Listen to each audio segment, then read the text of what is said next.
Hi, guys, and welcome back to the Drama Free Healthy Living podcast. I'm your host, Jess Cording. I am so excited you're joining me today. I have a real treat for you. I am chatting with Amina AlTai, a business and career coach whom I have known for, 7 or so years. We first met back in New York. We were working out of the same co working space and collaborated on some events. And it's just been such a joy to watch her career evolve. And I'm so excited about her brand new book called The Ambition Trap: How to Stop Chasing and Start Living. So just to recap, as a refresher, over the past 9 years, Amina has been working as a leading holistic business and career coach. And she just has a way of recognizing and supporting just a generation of leaders, creators, public-facing innovators, progressive thinkers who want to build things and change them too. So as a coach, podcast host, she also talks about, proud immigrant, chronic illness advocate. Amina's core philosophy is rooted in purpose, both in ourselves and as well as fostering that purpose in the world and in teams around us. She also works closely with a variety of next-gen companies like Google, Roku, other organizations that are working to create positive, vibrant cultures that foster a whole new paradigm of success and satisfaction for everyone. We get really deep in this conversation, which I love. We talk about things like the signs that our body sends us when it's time to pivot. We talk about perfectionism and how it's rooted in imposter syndrome. Talk about the passion tax and avoiding burnout and learning from burnout if you've already been through it. Just Amina has so much great insight to share, and she just has the best energy. So I'm really excited to share her with you guys today. So without further ado, let's get to the episode. Welcome to Drama Free Healthy Living with Jess Cording. I'm your host, Jess Cording. I'm a registered dietitian, health coach, and author, and I'm here to help you streamline your wellness routine and establish a sane, more balanced relationship with food and fitness so you can reach your goals without losing your mind. On this podcast, we'll talk about nutrition, exercise, self-care, mindset, and more. I'll be bringing you interviews and expert insight on the topics that matter to your health and wellness. Amina, welcome to the podcast. Thank you so much for having me. Yeah, I'm so happy we're doing this. It's just been such a joy to know you and watch your career evolve and just to be able to collaborate on things over the years. And I'm so excited about your new book. This is so needed. But I'm so happy you're here. Thank you so much for having me. I feel the same way. It's been such a joy to know you over the years, and I'm such a fan of your work and who you are in the world. So yeah, it's really excited to share. And it's freaking nuts how fast time goes. I know. That freaks me out. I know. We met in 2018, I think. Yeah. So 7 years ago. It's wild. Oh my gosh. But so I love asking people's origin story, hero's journey on this podcast. And for you, what inspired you to become a business and career coach? It was sort of my own life being a dumpster fire. And I will tell you what I mean by that. And I think this happens for so many of us. Out of the pain comes the beautiful gift, right? There's no lotus without the mud. And so I think that's very much my story too. But I started my career in marketing and brand management, and I loved it. I started in the luxury goods space and then quickly went on to start my own agency. And it was fantastic. But, I'm the children of immigrants and one of the older children and was boundaryless and deeply codependent. And so after 7 years in my own business, I burned out and I developed 2 autoimmune diseases. And you may have heard me tell this story before, but it happened in this very dramatic fashion where I'd been sick and been to a bunch of different doctors. And then finally, I get a call from a doctor on a Friday where I'm driving to a client. And she says, Amina, if you don't go to the hospital now, instead of going to your client, you are days away from multiple organ failure. So I had become so sick from these mismanaged autoimmune conditions that I literally had but 2 choices: keep going the way that I was going and probably work myself into the ground, or choose something different. And so thankfully, I knew I needed to choose something different. And so I sold my percentage of the business to my business partner. And I took a job in corporate America and basically to get the good health insurance. And while I was doing that, I was just trying on all these things for size. I had gone to life coaching just to kind of support myself. And then I was studying meditation and I was studying somatics and just all these tools to feel better in my own life. And then When I realized what was possible when you actually feel good, I thought there has to be a way for me to teach these things. And it started out as a corporate wellness company, which then morphed into my executive coaching because what I realized is like they were kind of two distinct Aminas that were operating in the world. There was business Amina from the marketing background. Then after that fall from grace, let's call it, there was wellness Amina. And I wanted to bring all the pieces together. So my coaching touches on career and business, mindset, and well-being because I believe we need all three of those pieces to really thrive. So that's the short version. And that's something I really love about your work, and that speaks to me. Like I can definitely relate to having the 2 versions and trying to figure out how to bring both of them together in what I do. And just when we're talking about business and wellness, like you can't have like if one is not in a good place, the other one can be affected. But I Exactly. find especially if we're not tending to our well-being, like that's going to show up in our business. I definitely right around the time we met, I was just coming off of a really bad burnout cycle Mm. when my dad was sick and I had quit my hospital job because I needed to be available to like take him to chemo and like to, take care of him and do like and I just was like I told myself I was keeping it together and that I was like doing everything I could and I was like but I'm going to yoga and like it was I ended up so sick. I joke about a slow burn of a near death experience where like Ooh. I was like ignoring signs of something until finally my body was like, "Hey, I ended up needing like an emergency Benadryl shot because I had an allergic reaction to a medication. On top Wow. of it was like I had a root canal during that time. I was like falling apart, and yet I was like in this wellness facing business. I felt like such a fraud. It was definitely a learning experience.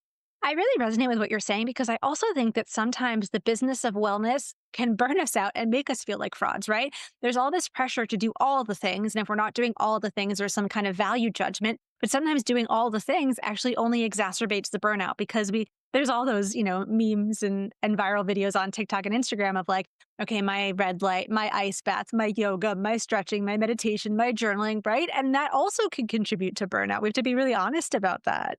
Oh my gosh, I appreciate that so much. Like when I was writing my second book, which has the phrase better sleep in the title, my insomnia had never been worse. It was like, I mean, but that said, I wasn't sharing that. Like, I wasn't sharing yet that I was writing a book. But I also wasn't sharing like my sleep struggles because I was so focused on taking care of my patients and my clients and like, but I was learning a lot behind the scenes. And like actually working on that book was teaching me about sleep hygiene. And that also, it's not just about sleep hygiene, it's about addressing like the underlying causes of why I was having issues with sleep. In my case, it was like trauma and hormone issues and stress. And, I think there's so much about addressing the root causes of the things that we're dealing with. And I Mhm. really appreciate that you talk about that in your work. Mhm. Like, was that, you know, for you in your business and your work, like was taking a holistic approach in how you work with your clients was that always part of the picture or did you sort of develop that as time went on? I had an even bigger focus on wellness when I first started, just because I had come through that season where I realized just how important our well being is to every other part of our life, right? There will be no business if we're not well. There will be no career if we're not well. There will be no great relationships if we're not well. And so to me, I realized how foundational that was. And so it really felt like this needs to be a big part of the conversation that it's not just about getting the promotion, getting the money. The money's important, right? Because the money allows us to take good care of Yeah. ourselves, but it's all these other pieces too. And so from the beginning, it felt like it was something really important to center. But I want to just kind of go back to what you're saying about the sleep piece and the book that you wrote. My editor always says to me, we write the book that we need. And I feel like that is so true. We need the medicine first, we figure it out, and then we can teach it. And I think that was also true of me, including wellness, of like, I needed that medicine first. I figured it out for me, and then I could teach it. I love that so much. And yes, that resonates 100%. Oh my goodness. I've been really learning about in my own journey, in like being someone who has a business in the wellness world. It's just like our relationships to our business and our mindset. And I love that you focus on that stuff. I wanted to ask you about something in your book I think is really cool, which is you talk about the difference between happiness and contentment and how that can show up in like our work life, I mean, in our life in general, but like, I'd love to hear a little bit on, unpack that a little bit for our listeners and, how that perspective can influence how we act. Yes, the clickbaity title version of that is our obsession with happiness is making us really miserable because in the West, we are really obsessed with this notion of happiness, right? Whereas in Eastern traditions, they're more concerned with contentment. And contentment, when it's translated from a lot of ancient texts, means unconditional wholeness. And so happiness by nature is meant to be transient. It's an emotion, right? And emotions are meant to change all the time. They are energy in motion. We're not meant to be happy all the time. We're meant to feel happy, sad, angry, joyful, elated, bummed out, like all the things, right? The healthiest humans, all the data tells us, are ones that are emo diverse. They allow all emotions to come in. We're not gripping to one. But in the West, we're obsessed with happiness, right? So we grip onto it. We don't want it to go. We're like chasing it at all cost. And it's literally making us miserable because it's meant to be transient. Otherwise, it's a fool's errand. But contentment is this more stable state, right? The unconditional wholeness. Because life will always be up and down. That's the nature of it. And the unconditional wholeness part, the contentment piece, is that regardless of what's happening, right? The happy, the sad, the grief, the joy, we have this inner stability. And that's what I'm much more interested in cultivating because I cannot change my external circumstances, right? Like, I think even now, like, we're in a really interesting time in the world. So much is beyond my control. And so I'm not happy every minute of the day, right? I put a lot of emphasis on cultivating joy in my life. But if I focus on that inner stability, that unconditional wholeness, my experience is a whole lot more harmonious. I love that. Yeah, I think that that is such a meaningful shift to make because I think I don't know what your I'd love to hear your thoughts on this, but I feel like with social media where we're bombarded all day every day by other people's like achievements and successes and it's like it's very easy I find to get sucked into like thinking that it has to look a certain way or Yeah. that there's only one way. I know in my work with clients, this comes up with people thinking there's like, a correct way to eat for like every Yeah. single person. But like, I don't know what, for someone who's maybe they're realizing like, oh man, like, yeah, I think I have been chasing happiness. Like, Yeah. do you have any tips for how they can start to shift a little bit? Yeah. Well, first and foremost, I would say like forgive yourself, right? Like never shame yourself because for the most part, we're taught these things, right? They're societal scripts. They are cultural contracts that are kind of reinforced and we don't know, right? They're just kind of these operating systems that are running in the background of our mind. So if we feel like we have to be happy all the time, it's likely something that we've been taught. So first and foremost, forgive yourself. And then, second of all, I think a practice where you can, throughout the day, just notice the different emotions, just notice the shift in energy states. I'm going to give you an example. So, I grew up in a household, and I think this is also culturally co signed, but I wasn't allowed to be angry. And so, I actually had no idea what anger felt like. I had experienced sadness, but like I had no idea about anger. And I came into this season of my life where I was like, I should probably let there be some space for anger and maybe like get to know what that's like. And I remember asking my therapist at the time of like, what does anger feel like? How does one know that it's there? Right. So if we haven't let ourselves feel the full range of human emotion, they might feel a little foreign for us. But I think just start by noticing, right? So having a journal practice where like throughout the day, just check in with yourself. How do I feel right now without making it right or wrong? Should I feel a little bummed or I'm super happy or grief is creeping in or just feel a little meh? And just like allow space for that without making it right or wrong. And then you can ask yourself, like, what's underneath those feelings? And the same goes for challenging emotions too, right? I notice this in my practice that we're either gripping the happiness or we're either really living in the doom. And so let all the states be transient. We're not supposed to grip onto any of them. And so just let it come and let that be a practice as well. But the noticing, I think, is the biggest thing. That is such a great point. I love that thought of the transient.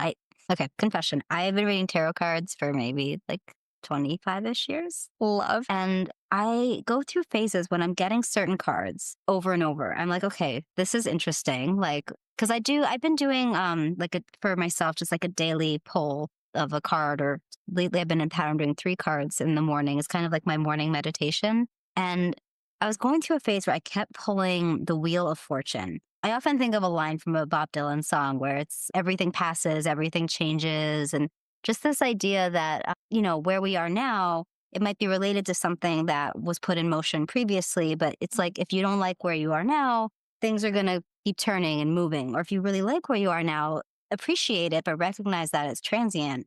And I was pulling that card a lot at a time when I was sort of wrestling with making some really big decisions about my work life. And I was like, oh, okay, I get it. These feelings are not going to last forever, but be mindful of how I'm acting and like appreciate the good stuff, acknowledge that the tough stuff is going to pass. And like just that was really helpful to me.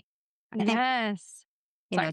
tarot is a little different from like, some traditional wellness, but I love what you shared about letting all of the emotions be transient and just observing and not judging. Exactly. And I think tarot is wonderful, right? It's all just information. And then we get to decide what we want to do with the information. And exactly what you said. Thankfully, everything is just a season, right? And I think in a tough way, everything is just a season, right? Because we have the same beautiful emotions will go, as will the tough ones. I want to go back to what you were saying about, your experience with autoimmune condition and just needing to take care of yourself. I grew up, maybe you know this. My mom is a hypnotherapist. We both are certified as Reiki practitioners, and I grew up learning about the mind body connection and just Amazing. that it's like to me it makes total sense. I didn't realize till I got older that people find that weird. Live and learn. But I really appreciate that you focus on that mind body connection in your work, and that you talk about how our body sends us signs, or sometimes when we're pushing ourselves too hard. We see it in our health. And in your work, what are some signs that our bodies might send when it's time for us to make a change, or that maybe we're working too hard, things that maybe we should watch for? Yeah, I love this question because I think so many of us are so cerebral. And I love that you had an upbringing where, like, you realized, like, actually, these things are connected, right? The body keeps the score. I didn't learn that until much later in life. And I think it's so important. For the last couple of years, I've been immersed in nervous system work too. And just even noticing the structural changes that we feel when we're angry, we're frozen, we're discontented, right? So I'm always watching for those things. But in my practice, some of the physical changes that show up for people when they're discontented with work or feeling resistance or burned out is maybe they have digestive issues. Maybe they're getting migraines or headaches. Maybe they're having back problems, postural problems. It can show up in so many different ways. Also, there's a lot of emotional states they may experience, like feeling excessive negativism or cynicism towards their work or to their coworkers. And so I think it's always important to understand kind of where our baseline is and then what's shifting. And things will naturally shift over time, right? Like I just entered my 40s and things are shifting. And it doesn't mean that I don't love work, right? And so I think just an understanding of where our baseline is and then just watching those changes and getting a sense of what they mean for you, because it's going to be really different for all of us. Thank you so much for sharing that. And I'm right there with you. I'm turning 40 this year. So I already feel a lot of the It's shift. wild. It's Yeah. wild. But also just note, like, so I just wrote about this on Instagram. Last year, I had this really debilitating back injury because I didn't realize I had a birth defect. And so my spine is just going to degenerate a little faster than some other people's. But what I've noticed is that nervous system work and just being a bit more in tune with my nervous system and allowing it to be a bit more appropriate or regulated actually is mitigating some of those injuries, right? Because if I show up to work out and I'm dysregulated, I'm at higher risk of injury. Who'd have thought? I love that. No, that's so valuable. And I think, like, I was just like, what would our experience be like if we were taught those things from an early age? Like, if they taught us that in school instead of like, I don't know, like algebra. I guess we need algebra depending, but like, just that would have been so useful. Yes. I would have swapped it for wood shop. I don't think I needed Yes. wood Oh shop. my God. Yeah, I did not need to make a little car that didn't actually. Yeah, I remember all the other cars that we made, like everyone else's like shot across the room and mine just kind of sputtered out there. I love Did not that. need that. Yeah. Oh man. So I also wanted to talk about just because you have such a lovely way of writing about pivots and making shifts and changes. And somebody is in a season where they're realizing like, oh, it's time. Like they're ready to pivot, something needs to change. What are some good first steps for them? Yeah. What I love about this question too is kind of going back to what you were saying before about your clients of like people feel like there's a right way to do things with our nutrition. There's no right way to career. And I tell people that all the time because they believe that there's a right way of like, it has to be linear. It has to look this way. And this person's doing this. So I should do this. First and foremost, there's no right or wrong way to do it, right? We just want it to be the most authentic expression of you if it can be. But even if it can't be, because there's certain conditions in place, like so many people have to stay with a job because it pays them a salary that allows them to have healthcare and take care of their kids in a certain way. There's no right or wrong way to career. But usually when people want to pivot, it's usually into something that feels like more of an expression of who they are. So it's a bit more purposeful. And I have this 5-part framework that I think is really important for purposeful work. And it is honoring our gifts, honoring our needs, being connected to the impact that we want to have, centering our values, and contentment as well. And I'll take you through each of them. So each of us has a zone of genius. And so the invitation is when you're pivoting to figure out how you can get more on the court with your zone of genius. And sometimes that feels like insurmountable for people, but even just adding an additional 10 minutes a day in your zone of genius will shift your life dramatically. The next piece is values. So I'm going a little out of order, but values are so important when it comes to our work because it's right now, the data suggests, depending on what study you read, but 8 out of 10 people are somewhat dissatisfied with their work. And I think a lot of that has to do with values misalignment because if you're spending all day, every day laboring in a space that violates your values, you're going to feel pretty annoyed. So, really knowing what your values are and how they intersect with the business's values, I think is really important. The third thing is impact. I feel like those of us that are called to purpose driven work, we care about the knock on effects, right? We care about the impact, whether that is, and impact can be anything. It can be family, community, or the greater good. You get to decide. But what is that thing that you want to leave better than you found it?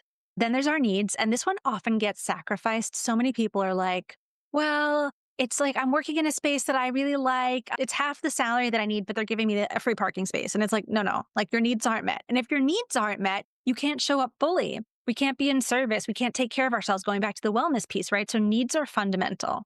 And then the last piece is contentment. And I say sort of like a 60-40 split, right? If 60% of the time we can tap into that unconditional wholeness, we can cultivate that internal stability with this work, we're doing really great because not everything is going to be perfect 100% of the time. I love that so much. And it sounds so sane, like, right? Like, but it's so easy, I think, sometimes to lose sight of all that and just to get sucked into like ideas of how something should look. And I love that you bring it back to really honoring these really core things that, I mean, it'd be great if we were conditioned to like always be thinking about these is really important. But I I love know. that framework so much. Yeah. Most of us have so much unraveling to do because this is how I have a job, right? I wouldn't have a job if everybody chose their careers consciously. So, Something I have found has come up for me a lot is using work as a coping mechanism. That has mm, been something I've had to be very honest with myself about, that I didn't really get a handle on that. I wasn't even aware of it probably until like my 30s. And there were definitely times where I was like, well, I know I'm doing this, but I don't know what else to do right now to try to regulate. And something that I've been increasingly interested in is this idea of perfectionism. So I was diagnosed with ADHD and OCD actually very recently at 39. And thank I you for was like, sharing that. well, I was so tired of struggling and wondering what the heck was wrong with me. I was like, is this PTSD? Is this like, is this perimenopause? Like, why am I having such a hard time with like cognition and like workflow? And, why am I getting so stuck on certain things and not others? And it was so fascinating for me to learn about just this aspect of myself and how, wow, like all the ways that it was showing up in my work life and also, Mhm. personal life, of course, too. But I was, it finally, like for me, I realized that my, like part of how the OCD manifests in my career is this perfectionist tendency Mm. and getting really stuck if I'm like not able to master something like right away and it's something I'm still learning. But I really like what you shared about perfectionism as a survival tool. Like that really resonated with me. Like you talk about perfectionism as a survival tactic that's rooted in imposter syndrome. Mm. I love that because that just when I read that, I was like, that makes so much sense to me. Can Yeah. you tell our listeners a little bit about that?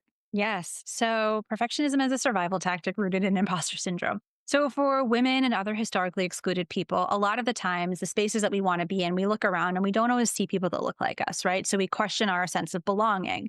And what happens is when we question our sense of belonging, we tend to double down and work harder to prove to people, hey, we deserve a seat at the table. We should be here, right? So it doesn't help that we're held to very different standards, right? Women in entrepreneurship, we hear the phrase fail fast and often. But oftentimes, women and other historically excluded people, we're not afforded that same liberty, right? If we fail fast and often, we're often labeled as a failure. So this exacerbates the perfectionism, right? Of like, well, I don't see people that look like me, and I'm not allowed to make the same mistakes. I better be so buttoned up and not miss the mark. And sometimes that impacts our ability to take risks as well because we're so worried about a misstep and how it's going to look and what's going to happen to us that we often won't innovate as a result of that. And so I think there's so much that happens systemically that reinforces these feelings as well. But in my own life, it's really showed up as control as well. Like my perfectionism and control are like two sides of the same coin, and it comes from a wound, right? So in the book, I talk about core wounds and the corresponding masks. And so one of the wounds is betrayal, right? So if we didn't have a consistent caregiver growing up, or they didn't show up in the way that we thought that they needed to, we felt betrayed by them. And so therefore, we create a lot of control in our lives to create safety, maintain safety. Very similar for perfectionism, right? Kind of this control to create safety. And so I think it's really important that we understand the root of the wound, but also are really honest with ourselves about the systemic pieces as well, because sometimes we can download the blame onto our individual shoulders. And I don't think that's appropriate, right? Yeah, Yeah. some stuff we need to look at, absolutely. And also some stuff is systemically reinforced. And so even just saying that to people, I had a client in session where we were talking exactly about perfectionism, and we were talking about how it's systemically reinforced and we're not allowed to make mistakes and all these things. And we had this conversation and I just watched her shoulders drop. And I was like, what happened for you? And she was like, for the first time in my life, I feel like it's not all my fault. Mhm. And I was just like, oh, I think that is the sentiment of an entire group of humans, right? Just not realizing that, oh, wow, this isn't entirely my fault. Sure, I can always work on something, and I'm not set up for success in this way. I love that so much. And I can certainly relate. I know a lot of my perfectionism stuff, while some of it's just my brain wiring, it's like, where does that come from? And I can definitely point to things in my childhood and adolescence and things that I felt shame around that I was trying to overcompensate, in other ways. That if this thing happened that I'm ashamed of, then I must be perfect and achieve as much as possible to prove that I'm so worthy. And it's like just to like it's one thing to know that about yourself. It's another thing to like move through it and past it. But Oh my gosh, yeah. awareness is a valuable part of the picture. It's a very big part of the picture. And I love what the shame piece too, right? Shame is the root of most of it. At the bottom of all of this is the feeling for most of us that we are unlovable, unworthy, right? And we shift it by starting to notice it. Yes, that is so powerful. And I'd love to hear what your experience has been like with your clients or possibly in your own life. I'm always interested by things about how people who are doing work that they're really passionate about, how sometimes it can have end up having a negative impact because they love it so much, because they care so much. And you have a really cool phrase I love. You talk about the passion tax. Can you tell Yeah. us a little bit about that? Yeah. So in the book, I really highlight the distinction between purpose and passion because there's so much conversation of like, choose a job that you love and you'll never work a day in your life. And that Yeah. has just, that's never resonated over here. And so there's something called the passion tax. I didn't originate this term, but the passion tax is basically when we see that somebody is passionate about something, we're like, oh, great, they love doing this thing. Let's give them more of that thing. And we give them so much of this work that then it basically becomes an unpaid second job and it can lead to burnout and so much invisible labor, right? And then people start to resent that thing that they were once passionate about. And so we really want to set our boundaries, stay on top of invisible labor, and make sure that we're not doing so much of that thing that we then burn out or start to resent it. And the other thing about passion, too, is that passion by nature, almost like emotions, is fickle. It's going to change over time. Like I used to be super passionate about tennis. Haven't picked up a racket in 18 years, Same. Right. So they're meant to change. And so if we anchor our careers, the entirety of our lives around this thing that's meant to change, we're kind of setting ourselves up to fail. And so let passion, like emotions, be transient as well. I love that. It's almost like it also sounds like you're saying, like, give yourself permission to evolve and, let things go when, that passion is no longer like front and center, what's serving you. Exactly. That's a perfect way to put it. I feel like you and I have talked about human design before, but are you a manifesting generator as well? So I actually don't know. I have not done my human design. I'm so intrigued by it, but I have not actually delved into it. Oh my gosh, we're going to have to do your chart. But my energy type in human design is meant to evolve all the time. And so I feel like that's part of what I'm here to teach and give people permission to do because we're supposed to, right? If we think about it, our ancestors lived until they were 40, right? So there's only time for one career, one job, right? My grandma, bless her, just passed away last week, she's 93. And so, and she had her second career at 55. And so we have a longer lifespan, which means more time for things that interest us, more time to evolve. And so please give yourself permission to continually evolve. Thank you for sharing that. That is such an important message, I think, to hear because, it is so easy to get locked into the idea of like what you, especially I find this like when I've noticed with like my clients who are comparing themselves to their younger selves, and that's more in conversations around like body shape and size and like having to learn that the body evolves and that that's a beautiful thing, but also like as humans and in our careers, we can evolve. Yes, yes. And listen, we all play the comparison game, right? There's a piece of comparison that's like a little bit healthy, right? It helps us Mhm. understand who we are, where we are. But when it starts to erode our sense of contentment, then we might want to be shifting that. I really appreciate you talking about all of these different aspects of just a career and wellness and the mindset and the emotional piece. And I wanted to ask you as well about burnout because Mm. this is such a tricky one, right? Because I feel like so many of us in the space have our burnout stories. I feel like sometimes and obviously I can't change this for myself because, been there, done that, got the t-shirt, threw up on the t-shirt. But I I'm so curious for younger generations. Are they gonna grow up with the messaging we did that, like, you have to hustle and you're gonna hit a wall and there's gonna like, that's part of the arc of, like, the successful career person? Like, I don't know, do you feel like burnout is an inevitable part of the journey? Or are there things that we can do to just, from the get-go, bring more ease and more joy and just into our work life? It's a beautiful question. First of all, and you would probably know more about this than I do, but those of us that have uteruses have a higher propensity for burnout, right? So there are a lot of women in my practice that have burnout, and you and I have both experienced burnout as well. So there's a biological piece. But I think that there are also a lot of cultural factors that led millennials in particular to burnout. So there's this really great book called Can't Even: How Millennials Became the Burnout Generation by Anne Helen Peterson.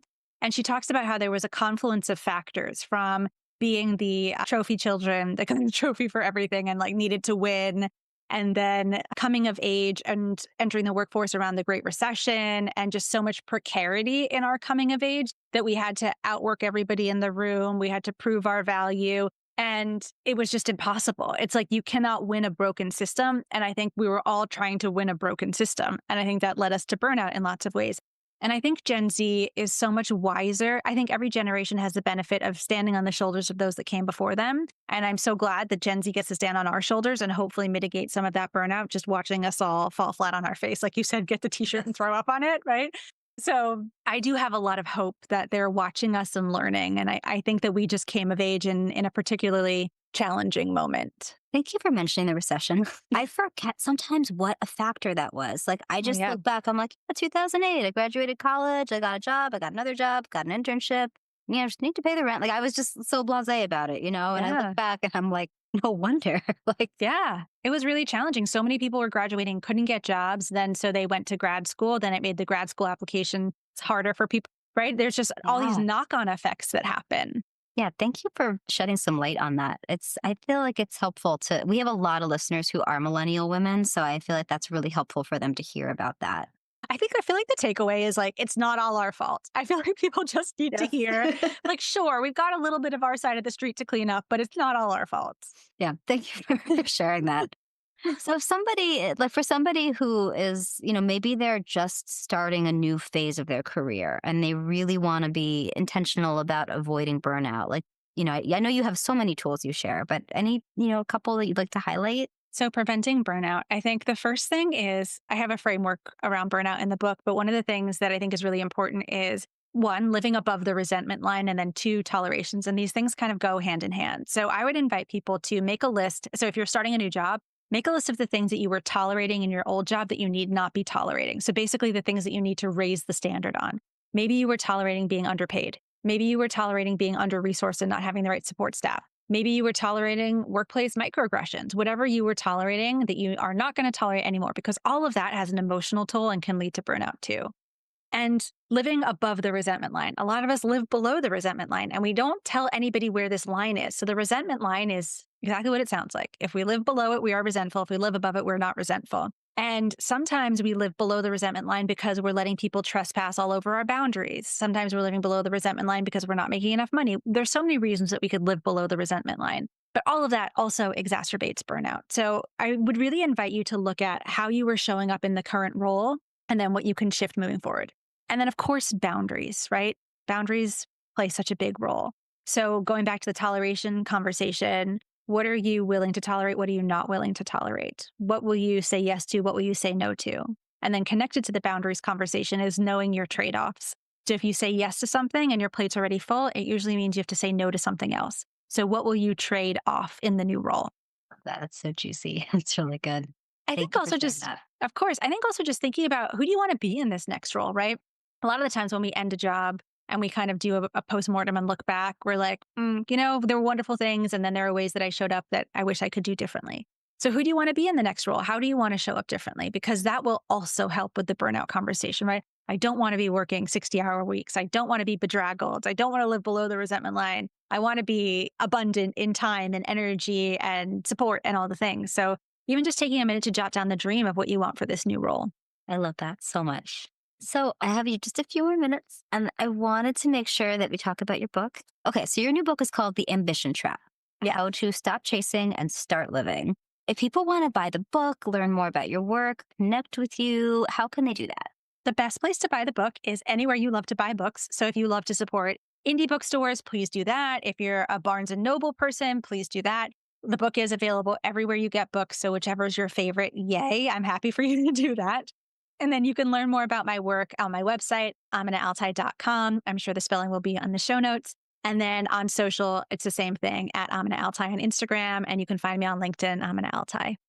Amazing. And yes, we will link to all that in the show notes to make it as easy as possible for people to find all of that good stuff. So thank you. Fabulous. My joy. So I have one more question for you. This is Yeah. a question I ask everybody who comes on the show, just because I love that there are so many different ways of looking at this and that it can evolve over time for each of us. But today, this moment in time, Amina, what does healthy living mean to you? I love this question. And going back to what we were saying before, of like, I think a lot of the times with healthy living, we can make it righteous, like right or wrong. Like that's healthy or that's not healthy, right? That's naughty or that's good.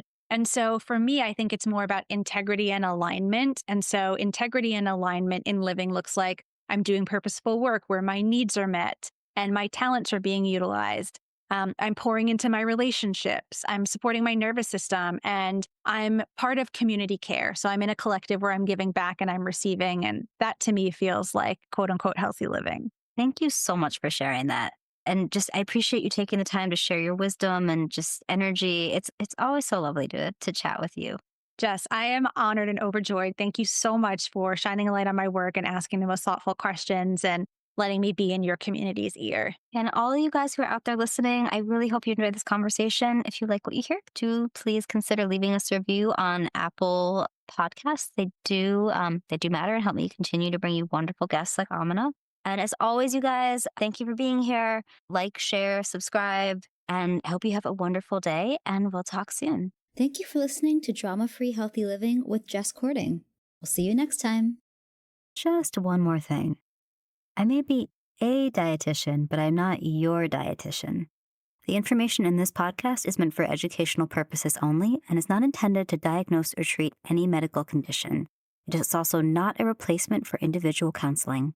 Always check with your healthcare provider for questions related to your own health and well-being.